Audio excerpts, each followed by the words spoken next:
नमस्कार। जो लोग इस पृष्ठ को देख रहे हैं, मैं उन सभी का अभिवादन करता हूं। मैं सत्येंद्र कुमार रघुवंशी लखनऊ से शब्दाक्षर के साहित्यिक और सांस्कृतिक पृष्ठ पर काव्य पाठ के लिए उपस्थित हूं। जब तक और लोग आते हैं तब तक मैं यह बताना आवश्यक समझता हूं कि शब्दाक्षर संस्था से मेरा परिचय तकरीबन 3 महीने पहले बड़े दिलचस्प ढंग से हुआ। कोलकाता से निर्भय देवयांश जी एक पत्रिका निकालते हैं, लहक। इस पत्रिका को मैं कई सालों से पढ़ रहा हूँ। लहक में मैंने एक गज़ल लॉकडाउन की अवधि में देखी। गज़ल गो का नाम पत्रिका में रवि प्रताप सिंह की तरह अंकित था। उसमें उनका फ़ोन भी था। मुझे नहीं पता था कि ये रवि प्रताप सिंह कौन हैं। गज़ल मुझे अच्छी लगी तो मेरा मन किया कि मैं फ़ोन पर इतनी अच्छी गज़ल के लिए उन्हें बधाई दे दूं। रवि प्रताप जी ने फ़ोन उठाया, उनसे बात हुई। बातचीत के दौरान परिचय का आदान प्रदान हुआ। फिर उन्होंने शब्दाक्षर के बारे में बताया और अनुरोध किया कि शब्दाक्षर संस्था साहित्यिक और सांस्कृतिक गतिविधियों की दिशा में महत्वपूर्ण योगदान कर रही है, इसलिए आप इस पटल पर आ जाएं, इस पृष्ठ के सदस्य हो जाएं। इस तरह मैं शब्दाक्षर के संपर्क में आया। इस पृष्ठ को देखने के लिए श्रीमती अल्पना सिंह जी आ चुकी हैं, उनका स्वागत है।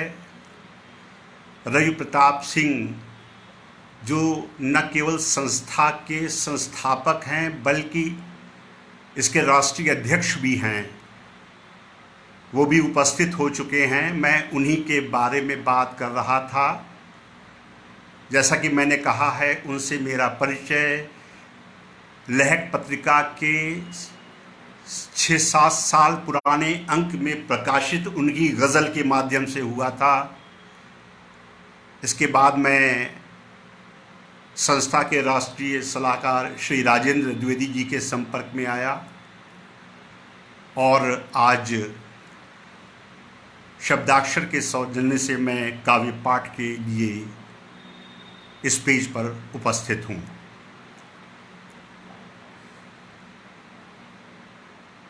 काव्य पाठ के रूप में यह मेरी प्रथम सार्वजनिक प्रस्तुति है। इस नाते किसी न किसी स्तर पर मुझसे किसी न किसी प्रकार की चूक होना लाजमी है। इसके लिए मैं पहले ही माफ़ी मांग लेता हूँ। श्री राजेंद्र द्विवेदी जी पधार चुके हैं, उनका स्वागत है। सत्येंद्र सिंह जी जो हमेशा बहुत सक्रिय रहते हैं, मैं उनका स्वागत भी करता हूँ। श्री दयाशंकर मिश्र जी पधार चुके हैं। चंद्र कुमार सिंह चौहान उपस्थित हैं। राम प्रताप सिंह जी उपस्थित हैं। विनोद मिश्र जी तशरीफ़ ला चुके हैं। मैं सभी को नमस्कार करता हूँ। शब्दाक्षर के साहित्यिक और सांस्कृतिक पृष्ठ पर आज मुझे काव्य पाठ करने का अवसर मिला है, जिसके लिए मैं शब्दाक्षर के सभी पदाधिकारियों और शब्दाक्षर से जुड़े सभी महानुभावों का हृदय से आभारी हूँ। डॉक्टर प्रेम चंद्र शंकर त्रिपाठी इस संस्था के राष्ट्रीय संरक्षक हैं। जैसा कि आपको बता चुका हूं और आप जानते भी हैं कि श्री रवि प्रताप सिंह इस संस्था के संस्थापक तो हैं ही, इसके राष्ट्रीय अध्यक्ष भी हैं। श्रीमती अल्पना सिंह राष्ट्रीय साहित्य मंत्री के रूप में अपना अमूल्य योगदान कर रही हैं। राष्ट्रीय सलाहकार के रूप में श्री राजेंद्र द्विवेदी जी संस्था की गतिविधियों को दिशा दे रहे हैं। इन चारों महानुभावों को अभिवादन निवेदित करते हुए अपनी रचनाओं के साथ आपसे बातचीत करने का मौका दिया है। मैं सत्येंद्र कुमार रघुवंशी लखनऊ से। मेरे 2 कविता संग्रह आ चुके हैं। एक कविता संग्रह 1987 में आया था जिसका शीर्षक था शब्दों के शीशम पर। एक कविता संग्रह 2016 में आया जिसका शीर्षक है कितनी दूर और चलने पर। 2014 में मैं IAS भारतीय प्रशासनिक सेवा से सेवानिवृत्त हुआ हूँ। इसके बाद भी मैं 5 वर्ष तक लगातार महत्वपूर्ण प्रशासनिक जिम्मेदारियां निभाता रहा हूँ। ये मेरा छोटा सा परिचय है। जैसा कि मैंने अर्ज़ किया है, काव्य पाठ के रूप में यह मेरी पहली सार्वजनिक प्रस्तुति है।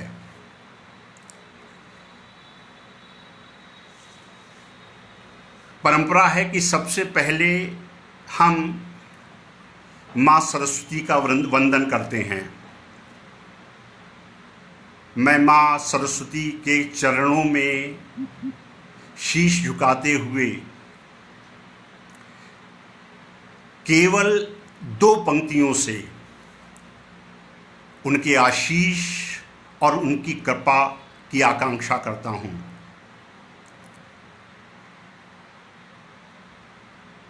अगर तुम्हारी वीणा की ध्वनि मेरी सांसों में घुल जाए तो मेरे मन के प्रकोष्ठ का माँ हर वातायन खुल जाए। इस बीच अन्य महानुभाव भी पधार चुके हैं। लखनऊ से हमारे साथी अतुल जी आ चुके हैं। षष्ठी सिंह जी भी उपस्थित हो चुकी हैं।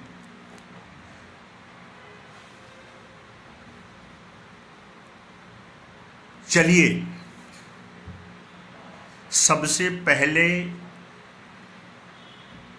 देश और दुनिया के सबसे गरीब, सबसे कमज़ोर, सबसे पिछड़े व्यक्ति को याद किया जाए, जो आजीवन दुबका दुबका सा सहमा सहमा सा रहता है और जिसका 2 वक्त की रोटी का संघर्ष आखिरी सांस तक चलता है। मनुष्यता की अंतिम पंक्ति में खड़े इस महान व्यक्ति के सम्मान में जो कविता मैं पढ़ने जा रहा हूँ उसका शीर्षक है पैर की 5वीं उंगली।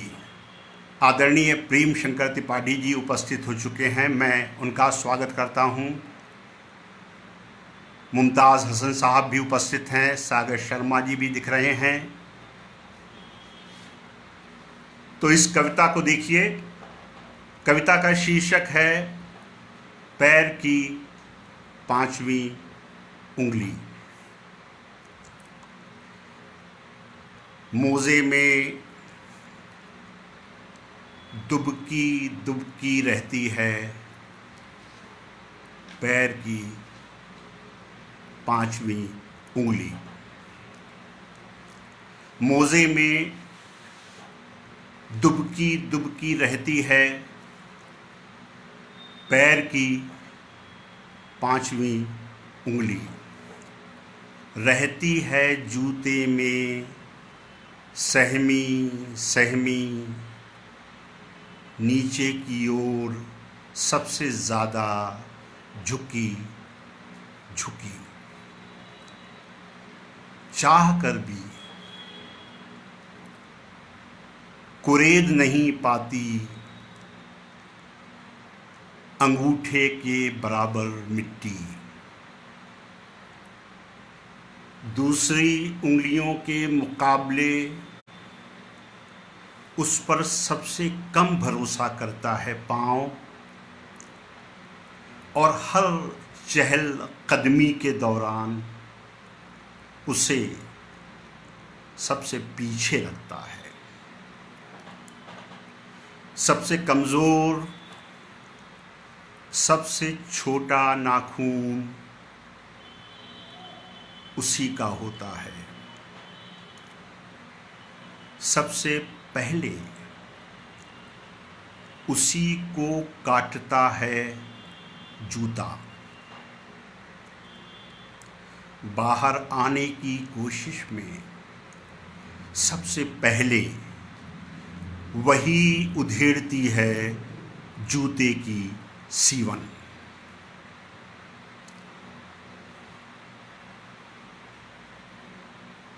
देश और दुनिया के आम आदमी को प्रणाम निवेदित करने के उपरांत मैं अपना एक बहुत छोटा गीत प्रस्तुत करने जा रहा हूँ।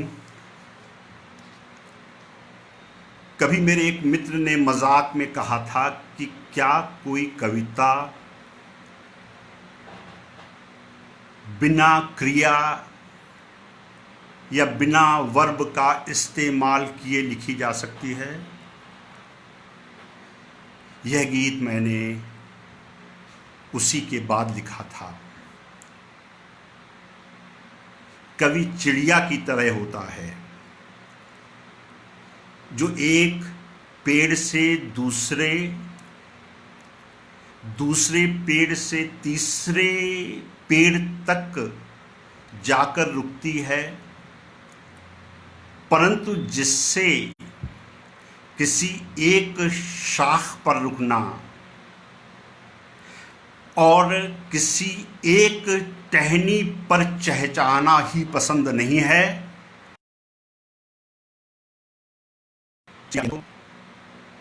जंगल होता है पूरे का पूरा जंगल। गीत देखिए, छोटा सा गीत है। चिड़िया के अंदर जंगल ही जंगल। चिड़िया के अंदर जंगल ही जंगल। जंगल के अंदर आरे ही आरे, पाखी होने के दुख कितने सारे। जंगल के अंदर आरे ही आरे, पाखी होने के दुख कितने सारे। नीड़ों के अंदर बादल ही बादल। नीड़ों के अंदर बादल ही बादल। चिड़िया के अंदर जंगल ही जंगल। हर उस सांस में क्यों 30 गुलेलों की,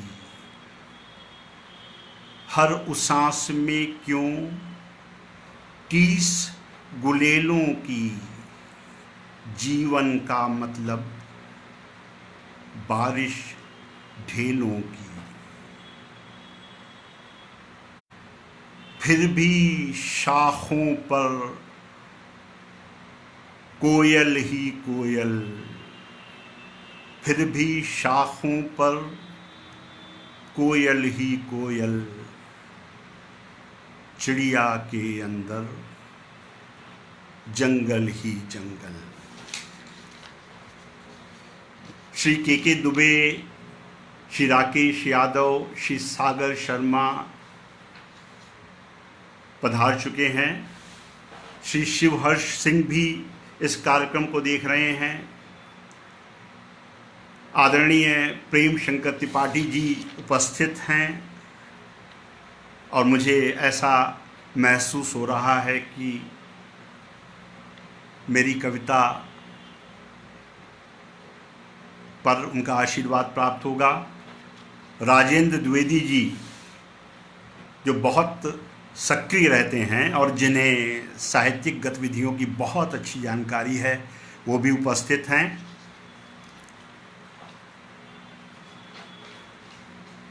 मैं सभी का स्वागत करता हूं, अभिवादन करता हूं। अल्पना जी भी दिख रही हैं, राजेश श्रीवास्तव प्रखर जी भी आ चुके हैं, उपस्थित हैं।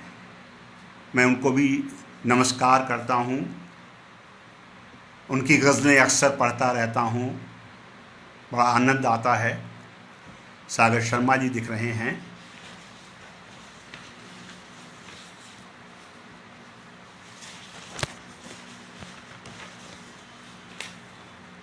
कवि के लिए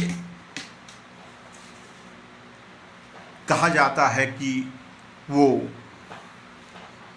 समय से मुठभेड़ करता है।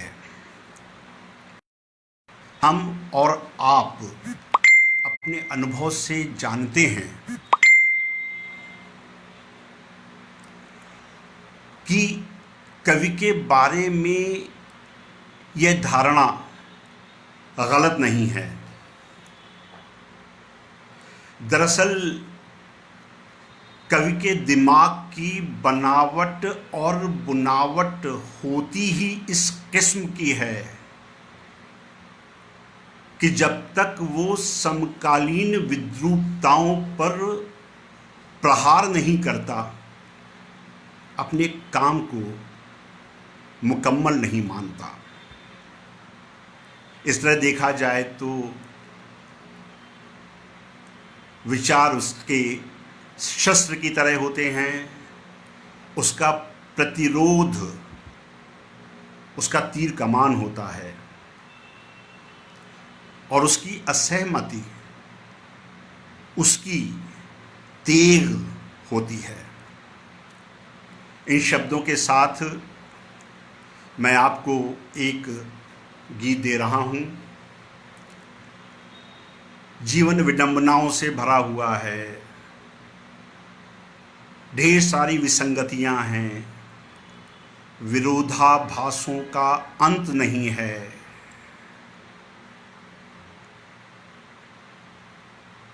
इसी वैचारिक भंगिमा का गीत देखिए। पीतल की दृष्टियां हमारी, पीतल की दृष्टियां हमारी, हम क्या समझें कंचन क्या है।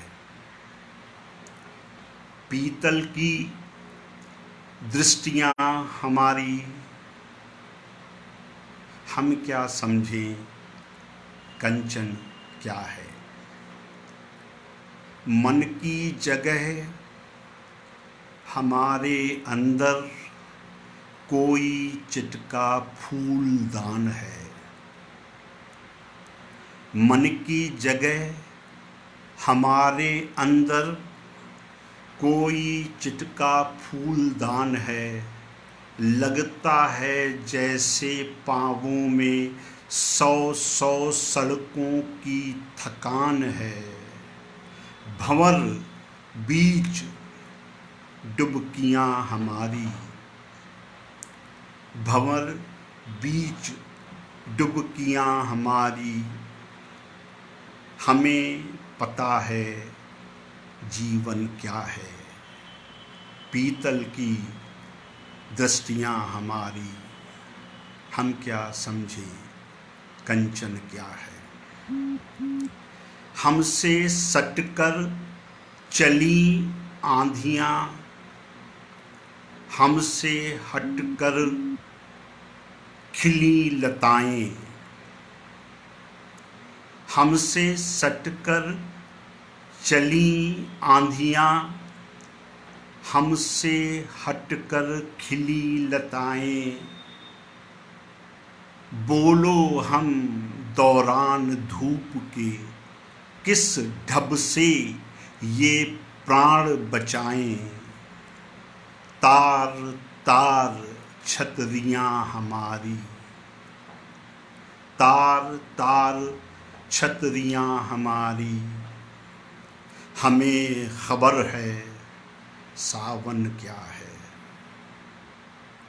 पीतल की दृष्टियां हमारी। हम क्या समझे कंचन क्या है। तुम न तितलियों से मंडराए, लोग मोगरे की क्यारी थे। तुम न तितलियों से मंडराए, लोग मोगरे की क्यारी थे। कहो पूर्णमासी में भी तो तुम पर अंधियारे तारी थे। तुम न तितलियों से मंडराए, लोग मोगरे की क्यारी थे। कहो पूर्णमासी में भी तो तुम पर अंधियारे तारी थे। किर्च किर्च खिड़कियां हमारी, किर्च किर्च खिड़कियां हमारी। तुम न बताना सिहरन क्या है, पीतल की दृष्टियां हमारी। हम क्या समझें कंचन क्या है। इस बीच इस पटल पर कुछ अन्य महानुभाव भी उपस्थित हुए हैं। मैं हृदय से उनका भी स्वागत करता हूं।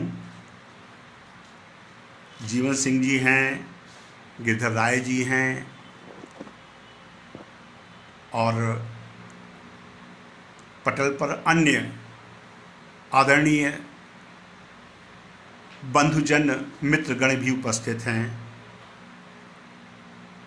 वे मेरी कविता को सुन रहे हैं, अपना बहुमूल्य समय दे रहे हैं, जिसके लिए मैं उनका अत्यधिक आभारी हूँ। कविता के बारे में हमारा ये मानना है कि समय की जो सिसकियाँ उजागर होने से रह जाती हैं और जो टीसें दबी रह जाती हैं, कविता उन्हें स्वर देती है। कविता की पनिहारिन ढोती, सिर पर पीर गगरिया। कविता की पनिहारिन ढोती, सिर पर पीर गगरिया। और अभागे छंद बजाते तड़पन की बांसुरिया। कुछ और पंक्तियां देखिए। मन चोटों से कब बच पाया, मन चोटों से कब बच पाया। समय आंधियां ही रच पाया, कि झूठों के साथ बैठकी मैं आपके सामने एक और गीत प्रस्तुत करने जा रहा हूं। आपको याद होगा गौतम ऋषि के एक शाप ने उनकी निष्पाप पत्नी अहिल्या सदियों तक शिला बनाकर रखा था। हम आप तो एक नहीं कई कई शापों से घिरे हैं। गीत देखिए। हमने आप बटोरे इतने, हमने शाप बटोरे इतने, सदियों तक हम शिला रहेंगे। हमने शाप बटोरे इतने, सदियों तक हम शिला रहेंगे। कहाँ गए अपने हिस्से के मोरों वाले जंगल सारे, उल्लासों की लाल पतंगें, खुशियों के नीले गुब्बारे, चीख चीख कर इस अरण्य में किससे अपनी व्यथा कहेंगे। हमने शाप बटोरे इतने, सदियों तक हम शिला रहेंगे। जिनको गुथना था माला में, वे गुलाब कितने बासे थे। कागों को क्या पता कि घर के सारे नल खुद ही प्यासे थे। कब तक मृग बनने की धुन में हर दिन 100-100 बाण सहेंगे। हमने शाप बटोरे इतने, सदियों तक हम शिला रहेंगे। हाँ, कंदीलों ने बुझ बुझ कर और घनी कर दी हैं रातें। देखो कमरे में घुस आई तिरछी हो कर बरसातें। चट्टानों से भरी नदी में हम तुम कितनी दूर बहेंगे। हमने शाप बटोरे इतने, सदियों तक हम शिला रहेंगे। अपने खुशबूदार झकोरे रख आई हैं कहाँ बयारें, बैठी हैं।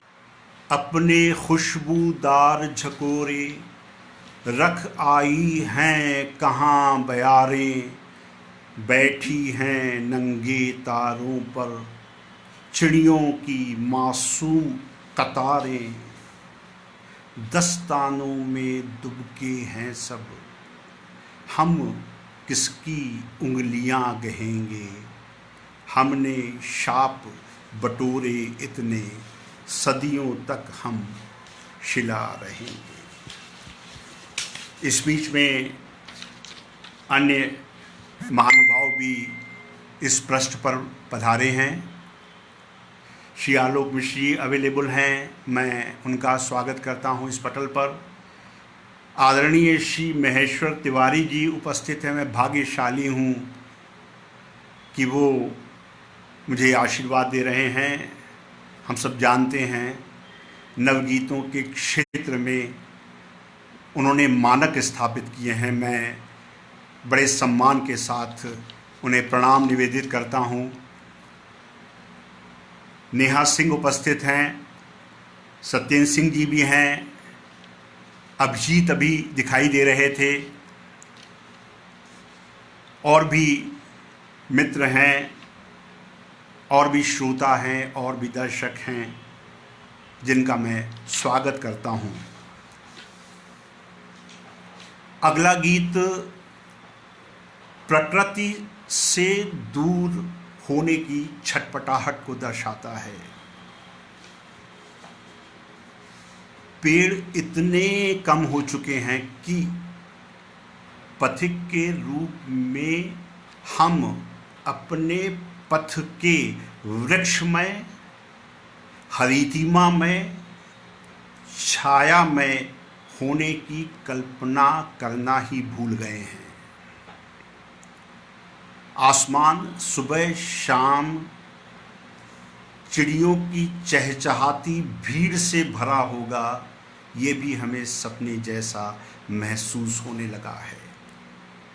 नदियों और झरनों में पानी की हरहराती ध्वनियाँ होंगी,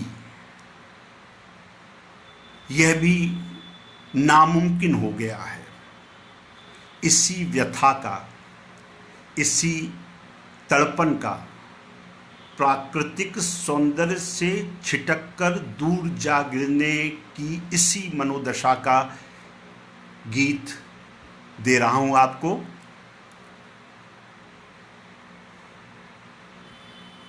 कितनी दूर और चलने पर, कितनी दूर और चलने पर हारिल भरे दरख्त मिलेंगे। कितनी दूर और चलने पर हारिल भरे दरख्त मिलेंगे।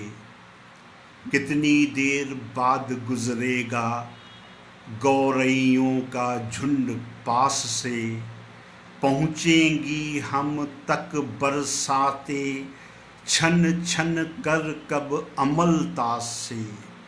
जामुन की छाया में किस दिन हम तुम अपने जख्म सिलेंगे। कितनी दूर और चलने पर हारिल भरे दरख्त मिलेंगे। हमें तोड़ने हैं बागों में उछल उछल कर पके आम, फिर रख देगी कुछ सुर्ख उमंगें हर मन में सुरमई शाम। फिर तेज हवा में शायद कल फिर इमली के कुछ पेड़ हिलेंगे। तेज हवा में शायद कल फिर इमली के कुछ पेड़ हिलेंगे। कितनी दूर और चलने पर हारिल भरे दरख्त मिलेंगे। कोई कटी पतंग अचानक लिपटेगी आकर पाँवों से, शायद कुछ रंगीन सीपियाँ टकराएंगी फिर नावों से। किस दिन मौल श्री होगा मन, किस दिन मौल श्री होगा मन, कब हम बन गुल मोहर खिलेंगे।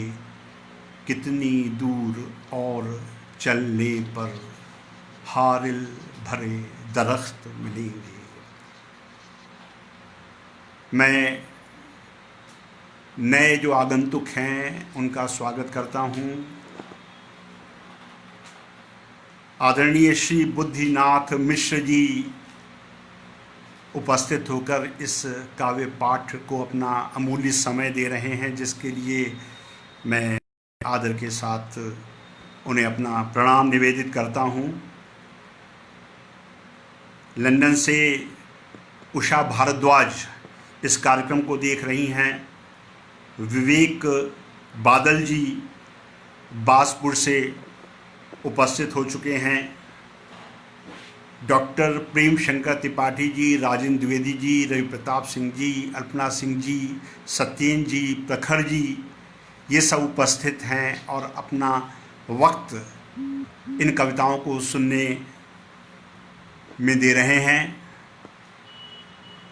अन्य जो मित्र भी यहाँ उपस्थित हैं, जैसे अंकुर चौहान, आलोक मिश्र, अभिजीत, शिवहर्ष सिंह, मैं इन सभी का भी स्वागत करता हूँ। विनोद मिश्र जी भी उपस्थित हैं। महेश्वर तिवारी जी को मैं पुनः अभिवादन करता हूँ।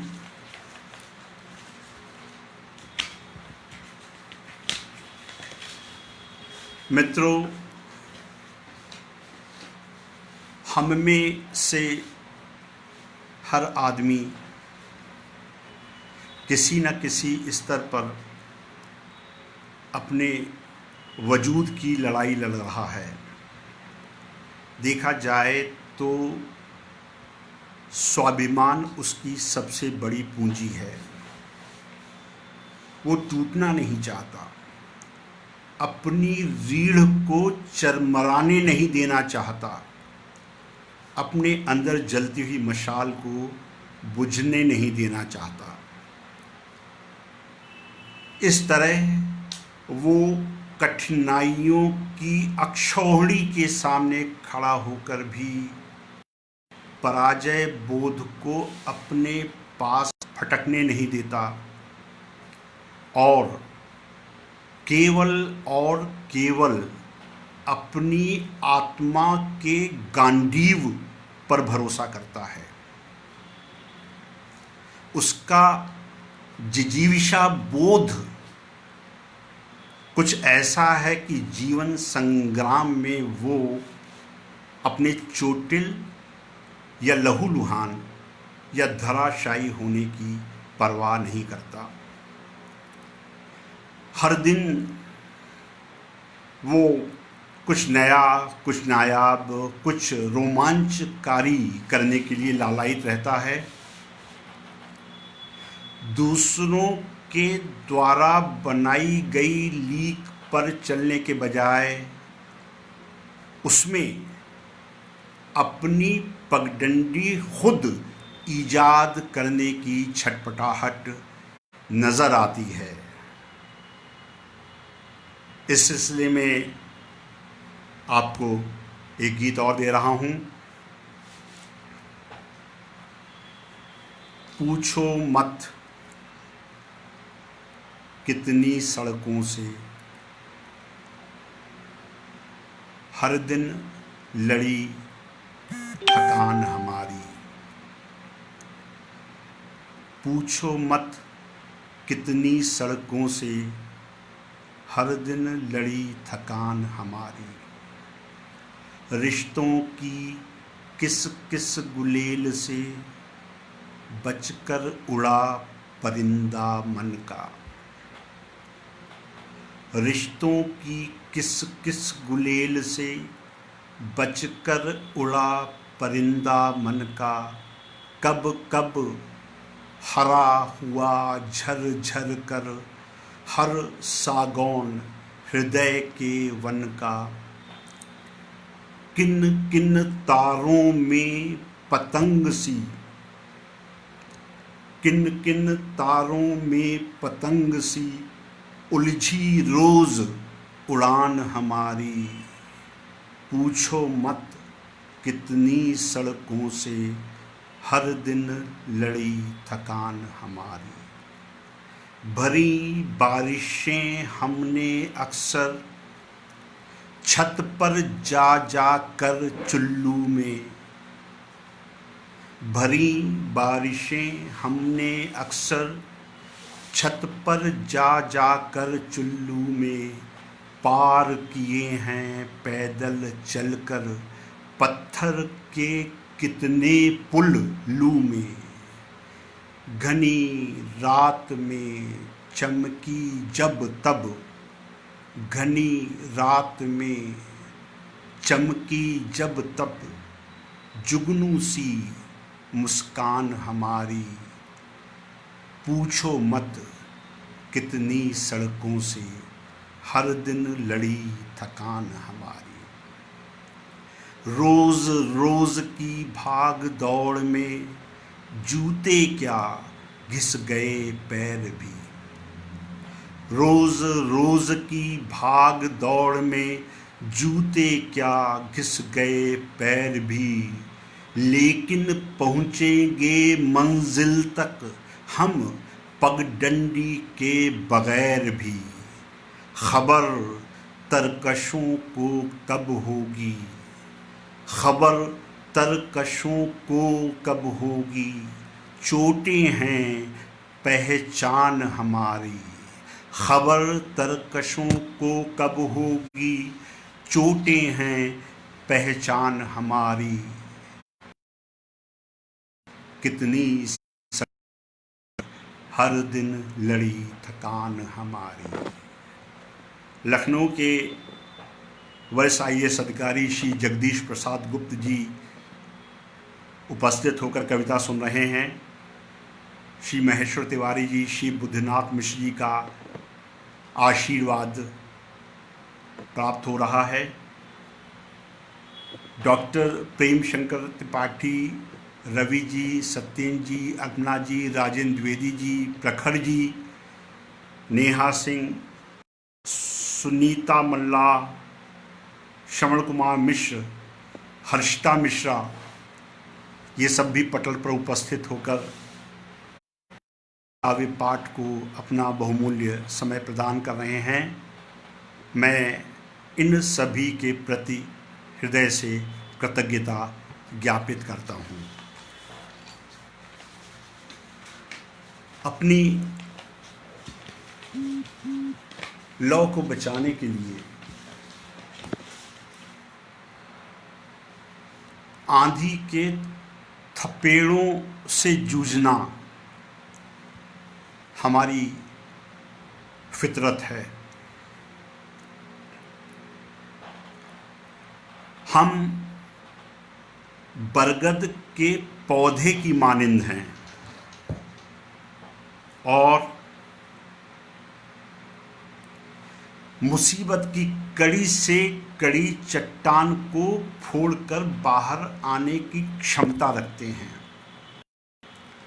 इतिहास गवाह है कि जानलेवा चुनौतियों और अटूट मायूसियों के बीच भी हमने अपने जीवन की सुगबुगाहट को बाकायदा बचा कर रखा है। हमारा नज़रिया कुछ ऐसा है कि हर नया दिन हमारे लिए आला किस्म की ताजगी और एक अद्भुत रोमांच लेकर आता है। इस तरह हम जिंदगी के कड़े से कड़े लम्हों में और जीवन के सघन से सघन अंधकार में भी रोशनी की पैरोकारी नहीं छोड़ते। एक गीत देखिए, आदरणीय श्री महेश्वर तिवारी जी, आप जैसे महानुभाव कविता के क्षेत्र में जो मानक स्थापित कर चुके हैं, अन्य के लिए वे अनुकरणीय हैं। आदरणीय श्री प्रेम तंकर त्रिपाठी जी, राजेंद्र द्विवेदी जी और जितने भी हमारे बड़े साहित्यकार यहाँ उपस्थित, यह गीत मैं उन्हें समर्पित कर रहा हूँ। हम दरख्त हैं, अपना साया अपने पास नहीं रखते हैं। हम दरख्त हैं, अपना साया अपने पास नहीं रखते हैं। पूछो मत हर दिन यकीन की शाखें क्यों चट टूटी हैं। पूछो मत हर दिन यकीन की शाखें क्यों चट चट टूटी हैं, जामुन की छतनार कतारें बोलो क्यों पीछे छूटी हैं। हाँ हम रेतीले पाटों पर, हाँ हम रेतीले पाटों पर अपनी प्यास नहीं रखते हैं। हम दरख्त हैं, अपना साया अपने पास नहीं रखते हैं। जंगल से आई चिड़ियों को वापस किया मुंडेरों ने क्यों। जंगल से आई चिड़ियों को वापस किया मुंडेरों ने क्यों। तय होती है हर ऋतु सूखे पत्तों के कुछ ढेरों से क्यों। क्यों वन में रहकर भी मन में, क्यों वन में रहकर भी मन में हम वनवास नहीं रखते हैं। हम दरख्त हैं, अपना साया अपने पास नहीं रखते हैं। जुगनू के किस्सों की सारी चमक चुरा ले गए तिमिर कुछ। जुगनू के किस्सों की सारी चमक चुरा ले गए तिमिर कुछ। लेकिन तय है आसमान पर चमकेंगे उजियाले फिर कुछ। शुक्ल पक्ष हैं अंधकार में हम विश्वास नहीं रखते हैं। शुक्ल पक्ष हैं अंधकार में हम विश्वास नहीं रखते हैं। हम दरख्त हैं, अपना साया अपने पास नहीं रखते हैं। श्री रामकेश यादव जी दिख रहे हैं, प्रखर जी उपस्थित हैं, दिल्ली से साधना सिंह इस कार्यक्रम को देख रही हैं, मिस्टर बंशीधर शर्मा उपस्थित हैं, अनुराधा सिंह हैं और बाकी हमारे वरिष्ठ साहित्यकार जिनका मैंने बड़े सम्मान के साथ नाम लिया है वे तो आशीर्वाद दे ही रहे हैं। शब्दाक्षर के सभी आदरणीय महानुभाव उपस्थित हैं, सत्येन जी उपस्थित हैं, प्रखर जी लगातार अपनी उपस्थिति बनाए हुए हैं। हर्षिता सिंह जो जेल विभाग उत्तर प्रदेश की वरिष्ठ अधिकारी हैं, सागर शर्मा जी वो भी उपस्थित हैं। शिवहर्ष सिंह जो दूरदर्शन में वरिष्ठ अभियंता हैं, उनकी उपस्थिति भी मैं पृष्ठ पर देख रहा हूं।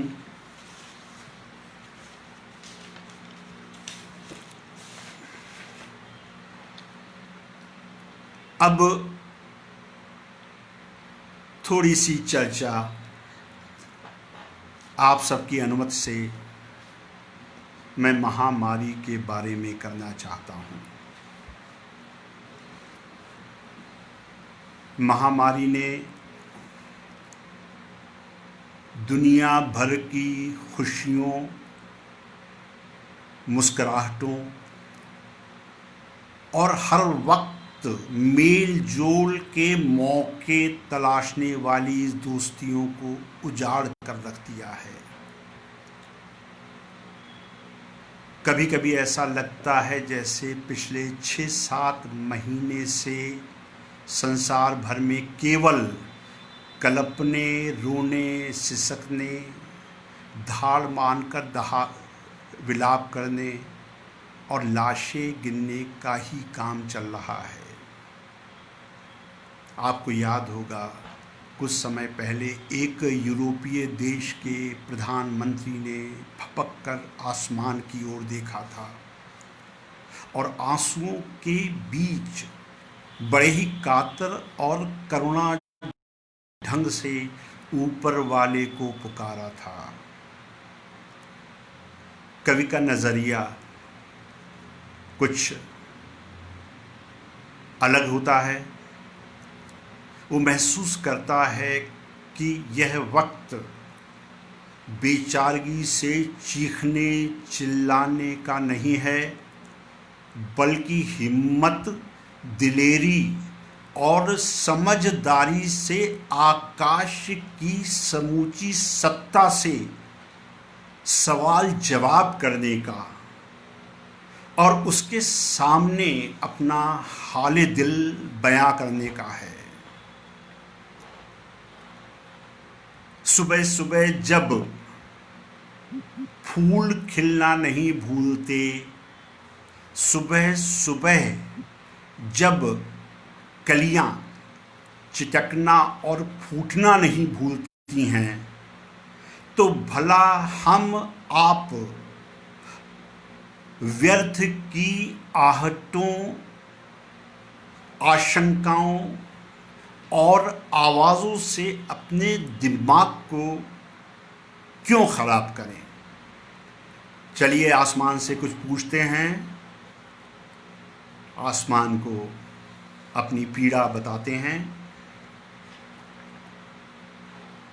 आसमान बतला मैं तेरे किस तारे जैसा टूटूं। आसमान बतला मैं तेरे किस तारे जैसा टूटूं। कोहनी जैसा पता नहीं क्या हर पसली में गड़ता है, फूलों की खुशबू के नीचे कोई मौसम सड़ता है। कितना उछलूं जो पतंग सी लहराती खुशियाँ लूटूं। आसमान बतला मैं तेरे किस तारे जैसा टूटूं। भीगी थीं दीवारें सारी, सभी कैलेंडर भी नम थे, ठुकरा दी सारी अंगूठियां जिस नग ने क्या वो हम थे। कलियों को इतराज न हो तो मैं भी उन जैसा फूटूं। आसमान बतला मैं तेरे किस तारे जैसा टूटूं। आती है आवाज़ रात भर किसी के ठुकने की, फैली है एहसासों में बू कुछ रिश्तों के फूकने की। मैं रूमाल सरीखा अक्सर यारों के घर पर छूटूं। आसमान बतला मैं तेरे किस तारे जैसा टूटूं। श्री पी.के. सिंह भी इस बीच उपस्थित हुए हैं, श्री सुरेश त्रिपाठी जी उपस्थित हुए हैं। शब्दाक्षर संस्था के सभी आदरणीय पदाधिकारी इस काव्य पाठ को अपना बहुमूल्य समय दे रहे हैं। जीवन सिन्हा जी दिख रहे हैं, हमारे वरिष्ठ कवि जिनके नाम को मैं बार बार सम्मान के साथ ले रहा हूं, उनका भी आशीर्वाद लगातार प्राप्त हो रहा है। मित्रों, कुछ सवाल ऐसे हैं जो एक अरसे से हमारे सामने नंगी तलवार की तरह लहरा रहे हैं। हमारी कोशिशों, हमारी ज़िद्दों, हमारी अडिगता के बावजूद हमें उनका उत्तर नहीं मिल पा रहा है। नतीजा ये है कि हमारी प्रश्नाकुलता वैसी की वैसी बनी हुई है। आपको जो गीत दे रहा हूँ वो गीत इसी प्रश्नाकुलता का है। इसमें एक उत्तरापेक्षी मन की कसक भी है, साथ ही प्रेम की स्वर लिपियां भी हैं। गीत देखिए। आप उत्तर दें न दें, हम आपके उत्तरापेक्षी रहेंगे उम्र भर। आप उत्तर दें न दें, हम आपके उत्तरापेक्षी रहेंगे उम्र भर। कुछ अबूझे प्रश्न हर व्यक्तित्व में हैं सवालों की कतारें। हर हंसी में एक टूटा मन छिपा है, हर ठहाके में छिपी हैं कुछ फुहारें। नाग मणियाँ आपको देकर स्वयं, नाग मणियाँ आपको देकर स्वयं, दंश बोधों को सहेंगे उम्र भर। नाग मणियाँ आपको देकर स्वयं, दंश बोधों को सहेंगे उम्र भर। आप उत्तर दें न दें, हम आपके उत्तरापेक्षी रहेंगे उम्र भर। दर्द के बालिश्त लंबे हो रहे हैं, शोर का पर्याय हैं शहनाइयाँ सब। हो गया है अग्नि घाटी की तरह मन, जल रही हैं स्वप्न की अमराइयाँ सब। आपको देखकर हवाएं संदली, आपको देखकर हवाएं संदली, स्वयं शोलों में दहेंगे उम्र भर। आप उत्तर दें न दें, हम आपके उत्तरापेक्षी रहेंगे उम्र भर। हर दिशा में दस्तखत हैं आंधियों के, हर जगह हैं अजनबीपन के हिमानी। हर जिगर में रहा है कुछ धुआं सा, हर शिरा है कशमकश की राजधानी। नींव का अमरत्व देकर आपको, नींव का अमरत्व देकर आपको, गुंबदों से हम ढहेंगे उम्र भर।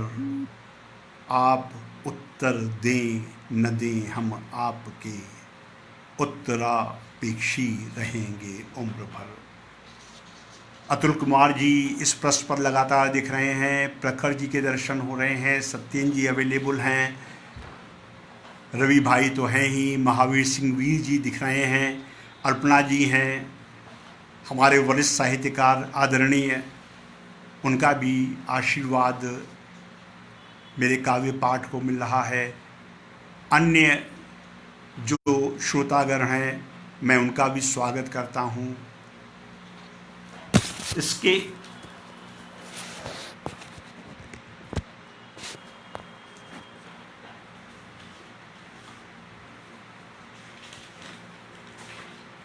चलिए अब हम आप सांप्रदायिकता के मुद्दे को उठाते हैं। आप सहमत होंगे कि सांप्रदायिकता का मुद्दा आज का सबसे बड़ा, सबसे अहम, सबसे खतरनाक मुद्दा है। पिछले कुछ दशकों में विभिन्न संप्रदायों और समाज के विभिन्न वर्गों के बीच भाईचारे का जो क्षरण हुआ है वो बेहद तकलीफदेह है। कभी कभी लगता है जैसे हम इस देश के बाशिंदे नहीं हैं, बल्कि केवल एक संप्रदाय, मात्र एक वर्ग, महज एक जाति विशेष के नुमाइंदे बनकर रह गए हैं। शायद आपने भी कभी कभी गहराई से यह महसूस किया होगा कि आज सांप्रदायिक उन्माद और जातिगत नापसंदगी की नदी खतरे के निशान के ऊपर बह रही है और नफरत की भट्टी में कुछ तत्व इफरात में ईंधन झोंकने का लुत्फ उठा रहे हैं। शायद आप सहमत होंगे कि तोहमतों का इतना अफसोसनाक दौर शायद पहले कभी नज़र नहीं आया। हमने आपने अपनी ज़िंदगी में बहुत से दंगे देखे हैं जिनमें मनुष्यता तार तार हुई है और भाईचारे की सारी बातें ढकोसला साबित हुई हैं। क्या आपको ये नहीं लगता कि कुछ लोग अपनी परछाई को बड़ा करने के लिए आदमियत को बौना कर रहे हैं और हर सौहार्द को ज़ख्मी करना ज़रूरी मानने लगे हैं? गीतों से हटकर अब मैं आपको एक गज़ल दे रहा हूँ। मैंने जो कहा है इसी वैचारिक भंगिमा की गज़ल। हर आँख में नफ़रत दिखी, हर हाथ में खंजर दिखा, मत पूछिए क्यों हर जगह बस चीख का मंजर दिखा। कुछ इस तरह दंगे हुए सहमी शहर की हर गली, इंसानियत ज़ख्मी हुई, सारा अदब खंडहर दिखा। यूं खून सड़कों पर बहा, हम सब फपक कर रो पड़े, है चाक यारो हर जिगर, हर जिस्म पर नश्तर दिखा। वीरान चौराहे हुए, बेघर हुई किलकारियाँ, हर आदमी के पास केवल कत्ल का तेवर दिखा। नदियों में डूब जा ए खौफ से सहमी गज़ल, हाँ एक वहशी जानवर हर शख्स के अंदर दिखा। श्री शशि चौहान पटल पर उपस्थित है। राजेंद्र द्विवेदी जी हैं, अंकुर चौहान जी हैं, अल्पना जी, सत्येंद्र जी, प्रखर जी, राजेंद्र द्विवेदी जी, रवि जी लगातार अपना समय दे रहे हैं। रामकेश जी, महावीर सिंह, सागर शर्मा, आदरणीय श्री महेश्वर तिवारी जी, आदरणीय श्री बुद्धिनाथ मिश्र जी भी उपस्थित हैं और मुझे लगातार उनका आशीर्वाद प्राप्त हो रहा है।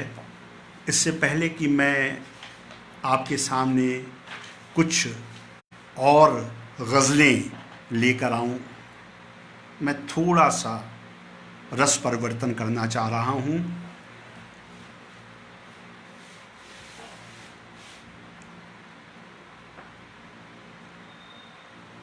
आदमी के ज़हन में कितनी कमियां हैं, कितनी कमज़ोरियां हैं, कितने दाग हैं, इस पर सोचने की ज़रूरत है।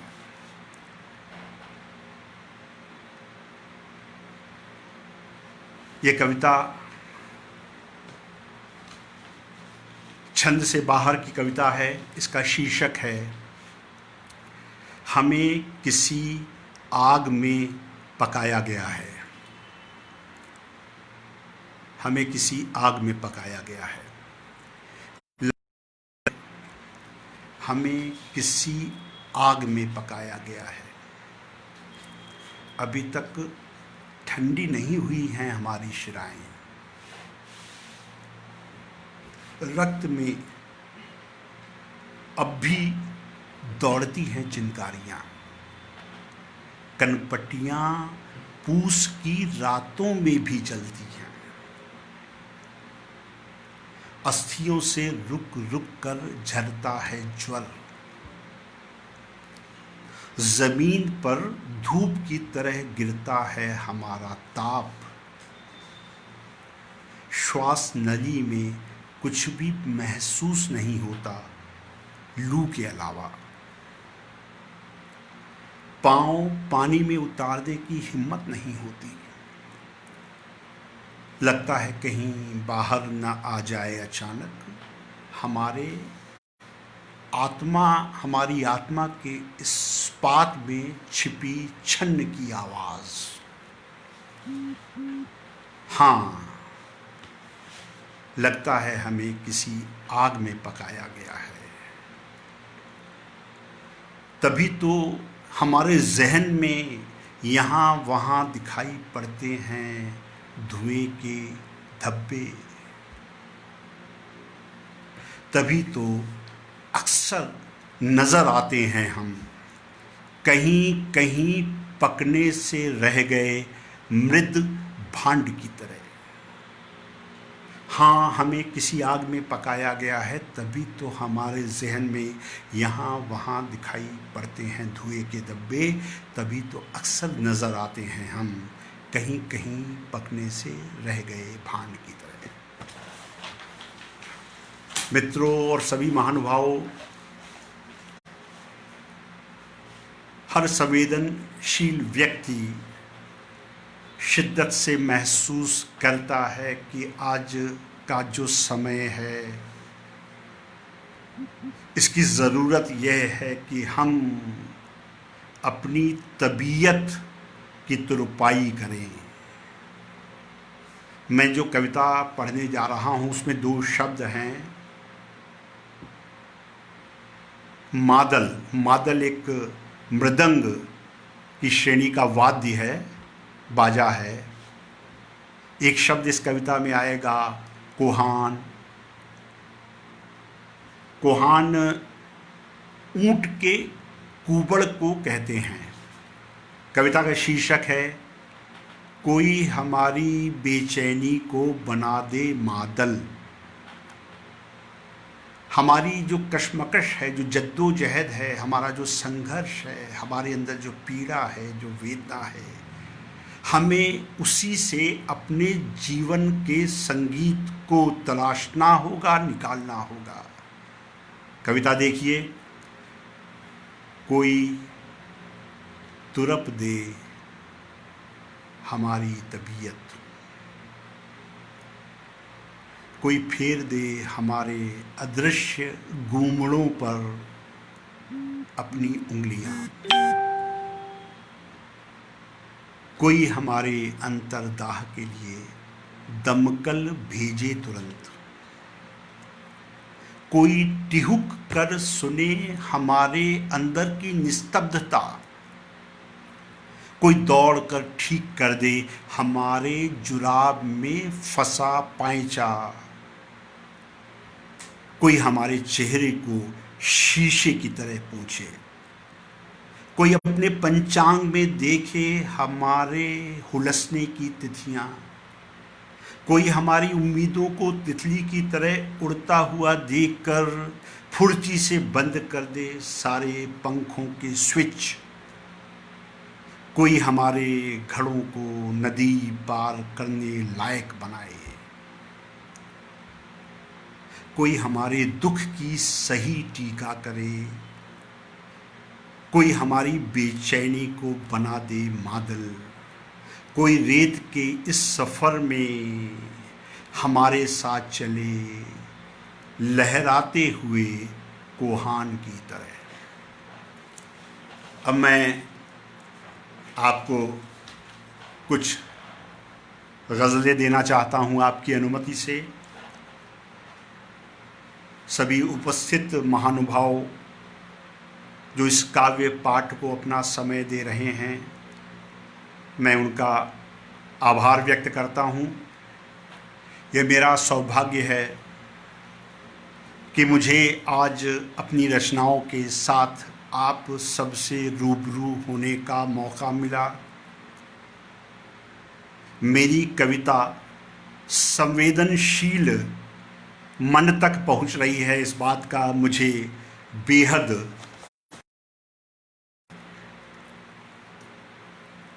एक गज़ल जो मैंने अभी एक सप्ताह पहले कही है वो आपको दे रहा हूँ। हाँ, तुम्ही को सोचकर, सपने तुम्हारे देखकर, काटनी है झिलमिलाती रात तारे देखकर। हाँ, तुम्ही को सोचकर, सपने तुम्हारे देखकर, काटनी है झिलमिलाती रात तारे देखकर। नाव बीचों बीच लहरों के नज़र से गुम हुई, लौट आए तुम समंदर के किनारे देखकर। ले गई बादल हमारे साथ अपने यूं हवा, जी रहे हम धूल में लिपटे नज़ारे देखकर। उंगलियों में लीजिए कुछ यूं हमारी उंगलियां,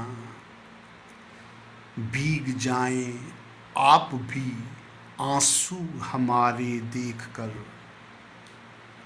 फर्क कब कटती पतंगों से पड़ा आकाश को, झील को कब दुख हुआ टूटे शिकारे देखकर। थी हवा ऐसी कि सबने बंद कर ली खिड़कियां, थी हवा ऐसी कि सबने बंद कर ली खिड़कियां, पर हुए हम लौ हवाओं के इशारे देखकर। इसके बाद मुझे खेद है, बीच में एक फ़ोन आ गया था जिसके कारण थोड़ा सा व्यवधान हुआ।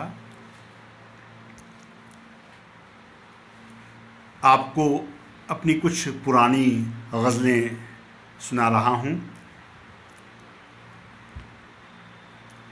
यूं लबालब आंसुओं के जाम हैं, हम बिना कोशिश उमर ख़याम हैं। यूं लबालब आंसुओं के जाम हैं, हम बिना कोशिश उमर ख़याम हैं।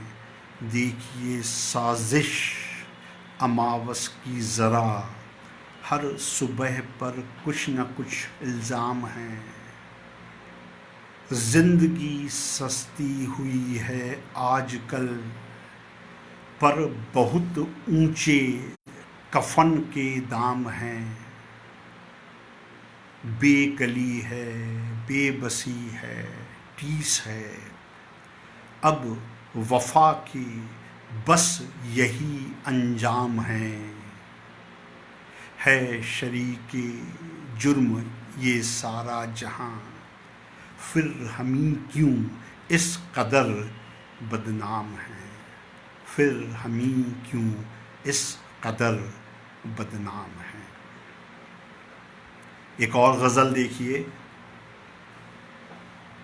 इस गज़ल के मतले पर ख़ास गौर फरमाइएगा। सलामी और सिजदे से कली को खुश किया होगा। सलामी और सिजदे से कली को खुश किया होगा। शहद संजीदगी के साथ भौरों ने पिया होगा। बड़ी तहजीब से सबको यहाँ के लोग ठगते हैं। शहर के पास आकर आदमी कैसे जिया होगा। अभी कुछ देर में लपटें छुएंगी आसमानों को। घरों में आग रखकर दूर कोई चल दिया होगा। बहुत शर्मिंदगी है, खौफ है पतवार के मन में। बहुत शर्मिंदगी है, खौफ है पतवार के मन में। कभी तूफान से कुछ कर्ज किश्ती ने लिया होगा। हमें जब दिल मिलाहट कशमकश तकलीफ़ दोगे तुम। हमें जब दिल मिलाहट कशमकश तकलीफ़ दोगे तुम।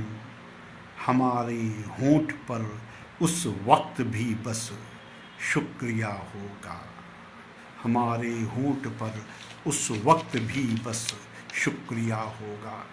नाबार्ड के रिटायर्ड ऑफिसर श्री अनूप जी पटल पर उपस्थित हैं और समय अपना दे रहे हैं। प्रखर जी, श्री राजेंद्र द्विवेदी जी, संतोष कुमारी,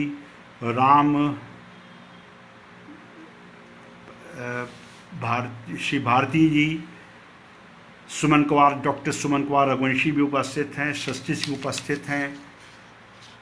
सभी पदाधिकारी जो इस संस्था से जुड़े हैं अपनी बहुमूल्य उपस्थिति से मेरे इस काव्य पाठ को ऊर्जा प्रदान कर रहे हैं। मैं सभी के प्रति आभार व्यक्त करते हुए अपनी एक और गज़ल दे रहा हूँ। बर्फ सा जिस्म आग होने दो। बर्फ सा जिस्म आग होने दो। दोस्त हमको चिराग होने दो। बर्फ सा जिस्म आग होने दो। दोस्त हमको चिराग होने दो। रंग उतरे न उम्र भर मन का, अश्क से आज फाग होने दो। टिक सकें मुस्कुराहटें जिस पर, दर्द को शेष नाग होने दो। आदमी की सफ़ेद खुशियों पर यार एकाध दाग होने दो। ज़ख्म भी फूल से महक जाएं, ज़िंदगी बाग बाग होने दो। ज़ख्म भी फूल से महक जाएं, ज़िंदगी बाग बाग होने दो। कुछ अलग तेवर की गज़ल देखिए। ज़िंदगी में परेशानियां हैं, मुसीबतें हैं, कठिनाइयों का अंत नहीं है, लेकिन हमें मुस्कराना है और जीवन को शान से आत्मसम्मान के साथ पूरी गरिमा के साथ जीना है।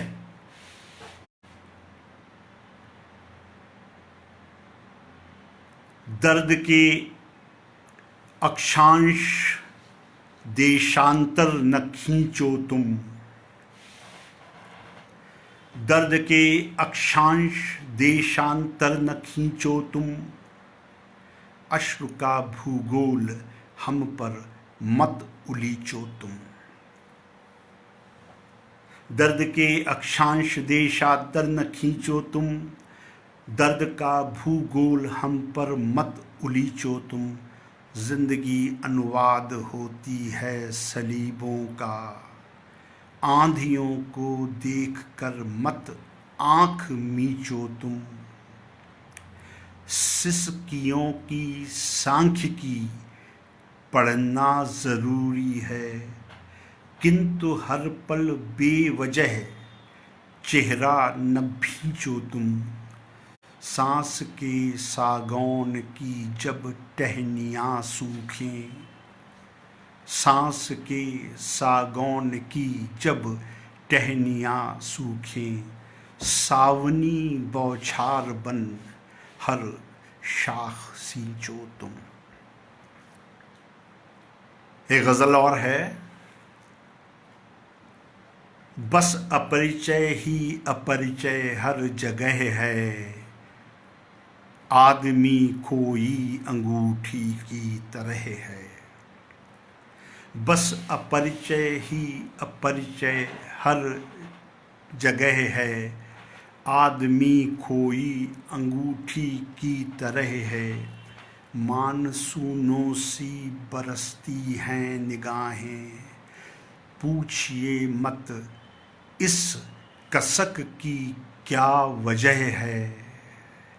रोशनी की पैरवी मत कीजिए अब, बेमुरव्वत इस शहर की हर सुबह है। छा गया है एक सन्नाटा चमन में, आज कांटों से गुलाबों की जरह है। श्री जगदीश गुप्त जी लगातार बने हुए हैं लखनऊ से पृष्ठ पर। सृष्टि सिंह हैं, अभिजीत उपस्थित हैं, चंद्र कुमार सिंह चौहान हैं, साधना सिंह इस कार्यक्रम को देख रही हैं, राजेंद्र द्विवेदी जी लगातार मौजूद हैं और अपना समय दे रहे हैं। रवि जी, सत्येंद्र जी, प्रखर जी, अर्पणा जी सभी उपस्थित हैं। श्री महेश्वर तिवारी जी, श्री बुद्धनाथ मिश्र जी, जिन्हें यह देश बड़े सम्मान के साथ याद करता है। ये दोनों वरिष्ठ गीतकार, वरिष्ठ कवि भी उपस्थित हैं। एक गज़ल और देखिए। महामारी ने लोगों में मायूसी पैदा करने की कोशिश की, लेकिन आदमी की फितरत हर समय जिंदगी का पूरा लुत्फ उठाने की है। चुनौतियां आदमी को कभी भी तोड़ नहीं पाती, बल्कि कई बार ऐसा हुआ है कि चुनौतियों और कठिनाइयों ने आदमी को और अधिक ताकतवर बनाया है। गज़ल देखिए। इस अमा मतलब अमावस से मतलब है, इस अमा में जुगनुओं की आस है कुछ क्या।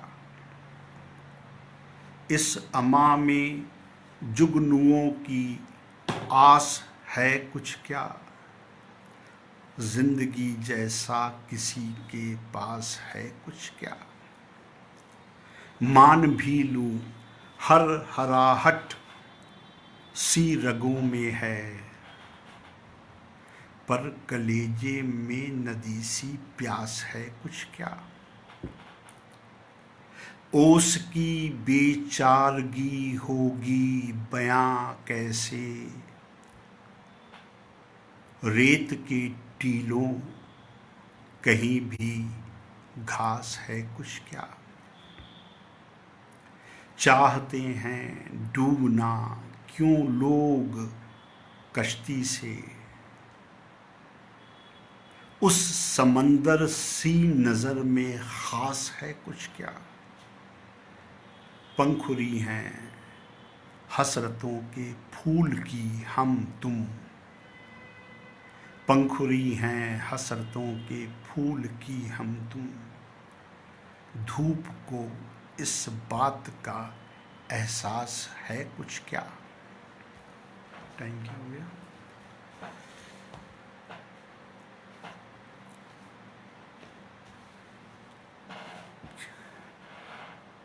काफ़ी समय हो गया है। मैंने सभी श्रोतागण और सभी आदरणीय दर्शकगण का बहुत अधिक समय लिया है।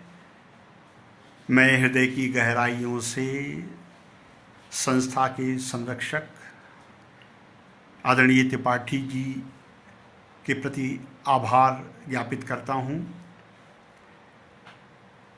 संस्था के राष्ट्रीय अध्यक्ष रवि प्रताप जी, जिन्होंने अपना बहुमूल्य समय दिया है, मुझे मौका दिया है इस पटल पर आकर आप सबके सामने काव्य पाठ करने का, मैं उनके प्रति भी आभारी हूँ। अर्पला जी ने लगातार सक्रियता के साथ इस कार्यक्रम को संवारने की कोशिश की है, मैं उन्हें भी धन्यवाद देता हूँ। राजेंद्र द्विवेदी जी तो हमेशा उपस्थित रहते हैं, श्री बी.डी. शर्मा, श्री अनूप कुमार जी, हर्षिता मिश्र जी, प्रखर जी, सत्येन जी और हमारे वरिष्ठ और अत्यंत सम्मानित गीतकार श्री बुद्धनाथ मिश्र जी, श्री महेश्वर तिवारी जी, इसके बाद श्री अभिजीत, श्री शिवहर्ष सिंह जी, श्री आलोक मिश्र, सृष्टि सिंह और बी.डी. शर्मा, तक्षमा, इन सब के प्रति भी मैं हृदय से आभार व्यक्त करता हूँ। दिल्ली से साधना सिंह लगातार उपस्थित रही हैं। डॉक्टर सुमन कुमार रघुवंशी जी, जो इस समय मुंबई में हैं, वो भी उपस्थित रहे हैं अब तक। अन्य मित्रगण ने भी अपना बहुमूल्य समय मेरे काव्य पाठ को दिया है। चूँकि यह मेरी पहली सार्वजनिक प्रस्तुति थी, तो मैं मान कर चलता हूँ कि मुझसे बहुत सारी गलतियाँ हुई होंगी, चूक हुई होगी, इसके लिए आप मुझे क्षमा करेंगे। मैं इन शब्दों के साथ अपनी बात समाप्त करता हूँ। सभी को शुभ रात्रि, सभी को नमस्कार, अभिवादन। जितने वरिष्ठ हैं उन सभी को प्रणाम, सादर प्रणाम।